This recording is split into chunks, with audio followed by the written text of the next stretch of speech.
Giles, which side? Port helm. Okay, when you want. Giles Scott, you were on the port side of the boat, helming as usual today. Can you just talk about the conditions we saw out there? It was from the chase boat. It was pretty bumpy. Yeah, no, it was. It's certainly plenty of sea state out there, and I think for the most part, probably a bit more uncomfortable for those of you in chase boats than for us on board T6. But yeah, we were seeing up to around about 18 knots of wind speed out of the southeast in Palma. Sea state was, yeah, as I say, quite on the large side for sure. What difference does it make to you in your role as helmsman on the boat when you've got that bumpy sea state? You're saying it was easier for you than us, but it must change things. Yeah, it does. It does it gets harder. You know, there's the sea state certainly does unsettle the boat, makes flying it harder, makes trimming the sails, controlling the roll, everything just steps up in difficulty. And I think, you know, that's certainly something that's pretty consistent across all the teams and ultimately all falling boats. Do you feel like today was a taste of what everybody's talking about Barcelona could be like? I think so, yeah. I wouldn't be surprised if we see some days a lot like that in Barcelona.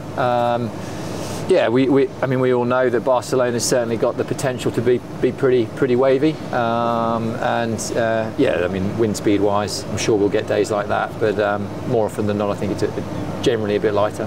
Which is harder for you, going upwind or coming downwind when it's like this? Which is more on the edge of control?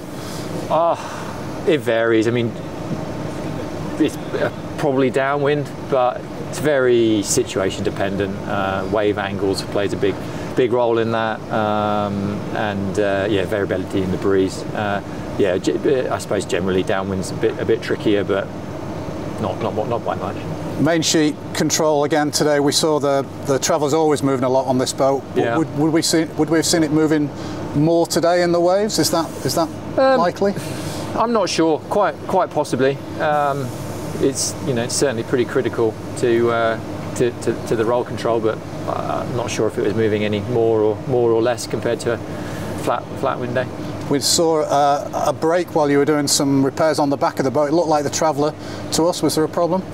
Yeah, it's just one of the lines gave way. No major. Quick fix for the shore guys. 10 minutes or so, and we were back into it.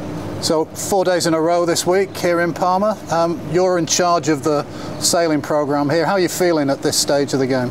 Yeah, it's good. It's certainly good to get, you know, 4 really solid days in this week. You know, I think you know, certainly doing 4 days does feel like a full week. There's obviously a balancing act between time on the water for us as sailors, time on the water gathering data for designers, and maintaining the boat in the shed. So it's a constant balancing act that we're playing, but certainly nice this week that we got 4 good days sailing. That's great, Giles. Thanks for sharing that with us. All right, thanks.